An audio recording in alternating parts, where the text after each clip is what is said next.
57 fireworks-related injury na ang naitala ng DOH mula noong December 21.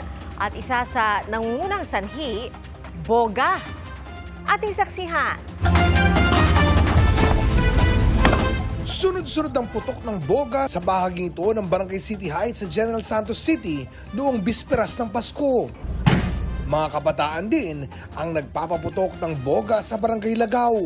Maya-maya, nagsitakbuhan sila dahil sa pagdating ng mga pulis. 2 boga ang kanilang nakumpiska. Ayon sa General Santos City Police, nakatakdang sirain ang mga nakumpiska nilang boga mula sa pagpapatrolya. Ganon din ang mga nakumpiskang boga sa Alabel, Sarangani. Sa Molo, Iloilo, agad sinira ng Iloilo CSWDO ang 2 boga na nakuha mula sa 6 na menor de edad sa Barangay Kasing-Kasing. Kabilang ang boga sa mga pinakamaraming na disgrasyang paputok simula December 21 base sa datos ng Department of Health.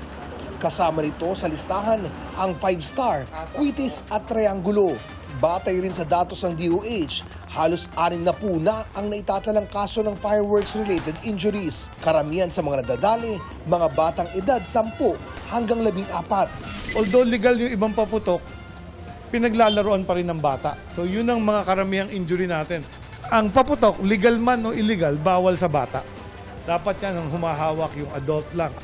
Sa tala naman ng PNP, pinakamaraming na disgrasya ang mga paputok na 5-star, Piccolo at Pop-Pop. Babala ng pulisya. Nananawagan ang Philippine National Police sa ating mga kababayan na nais magpaputok na bagamat sila ay gumagamit ng mga legal na mga paputok.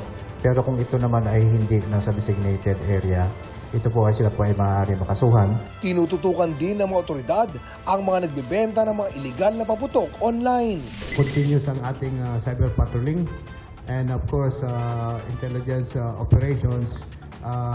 Ito ay may kasama rin na ground validations. A total of 18 successful operations and we were able to arrest 21 individuals. Payo ng mga otoridad, bumili ng mga paputok at pailaw sa mga lehitimong tindahan. Maaaring tignan ang kanilang permit para malaman kung lehitimo ang mga binibenta nila. Kapag napatunayang iligal ang mga paputok, pwedeng mapanagot ang mga nagtitinda, maging ang mga bumibili sa ilalim ng Republic Act 7183 o Firecracker Law. Both po ang nagtitinda at saka ang bumibili ay kung anyone proven violating yung nasabing batas ay kakaharapin yung 1 year in prison or may kasamang fine 20 to 30,000. Ang PNP isinusulong na magkaroon ng sentralisadong bilihan ng paputok sa bawat lungsod o bayan na tutukuyin ng lokal na pamahalaan. Para sa GMA Integrated News, ako si Oscar Oidang, inyong saksi. Mga kapuso, maging una sa saksi.